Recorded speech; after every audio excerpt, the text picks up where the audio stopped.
standing at the mouth of Antietam Creek, a creek that's emblazoned in the minds of many people who have studied the Civil War and American history.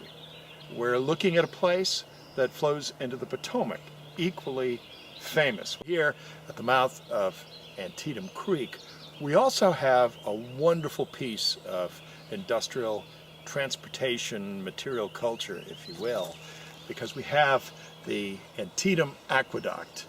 This pre-Civil War structure built to carry the Chesapeake and Ohio Canal across Antietam Creek, built of stone, strong buttresses and huge blocks, tells us many stories. It tells us about the technology of the time.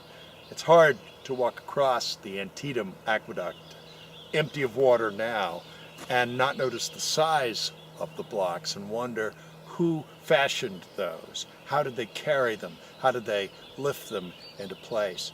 And when you are in this section of the country, we are looking at Virginia across the river.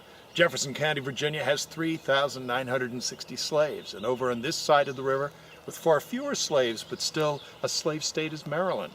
Washington County also had in the thousands of slaves, and it was slaves who were instrumental in building the Antietam Aqueduct.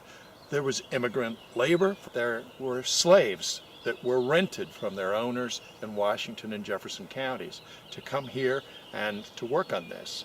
And what they earned was then paid back to their masters. Some of these slaves were rented short term, some of them were rented for a whole year. But the slavery thread of our history seems to be interwoven with almost anything you look at. Just up this creek is the Antietam furnace.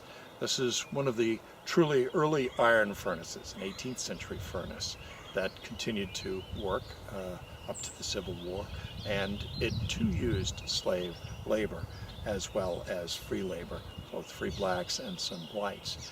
It's also interesting to think that the canal boats coming by the furnace, coming by the Antietam Aqueduct, some of those are captained by African Americans.